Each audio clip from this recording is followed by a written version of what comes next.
Saya dengan ini menjemput yang berbahagia Datuk Seri Ahmad Sadiqi untuk menyampaikan ucapan yang penting bagi Datuk Mas bagi nasihat tim. Bismillahirrahmanirrahim. Assalamualaikum warahmatullahi wabarakatuh. Saudara hadirin dan semua saya rakan-rakan. Seperti mana yang disebutkan oleh Presiden saudara Dr. Fauzi Syafie, sebagai host apa yang paling menggembirakan sekiranya kita mengajukan sesuatu apabila pengajuran itu mendapat sambutan yang hebat dan hangat. Kita berikan tepukan kepada kita. Bagi saya, angka 50 tahun setelah kita meninggalkan Sinar 76, kita sama-sama qualify. Daripada situ kita dapat melihat di kalangan kita pergi ke cabang-cabang yang berbeza. Ada yang keluar negara, ada yang dalam negara, ada yang mencari dan memilih kerjaya yang berbeza. Tetapi yang pentingnya kita tahu, apabila kita melangkau usia 68 tahun, sebahagian besar daripada kita sudah menemui usia bersara mereka kira-kira 8 tahun yang lepas.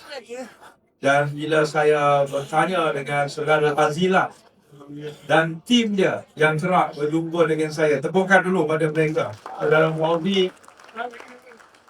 saya bertanya berapa ramai di kalangan kawan-kawan ni yang masih lagi sibuk bekerja dan sebagainya. Dia kira-kira lebih kurang orang. Dr. Syari, disebutkan Dr. Syarong tak ada di sini, Dato' Ramli dan sebagainya yang masih aktif bekerja. Sebahagiannya sebenarnya buat apa, kebanyakannya aktif di rumah. Sebab itu saya katakan mungkin 50 tahun selepas ini tak banyak lagi masa untuk berumur. Sebahagian daripada kita sudah pun meninggalkan kita, sebahagian tidak ada kekuatan untuk bersama dengan kita. Kita doakan yang sudah pergi supaya Allah merahmati mereka dan dia letakkan bersama dengan golongan beriman. Tetapi mereka yang mungkin uzur, kita doakan supaya mereka diberikan kekuatan untuk sembuh. Tetapi saya merasakan bahawa yang paling penting sekali dapat kita lihat pada hari ini, pertemuan bukan pertemuan biasa. Di kalangan kita mengimbau nostalgia yang lepas. Satu ketika dahulu kita bertemu di tempat lain membawa anak-anak. Tetapi ini sudah masuk ke generasi yang ketiga.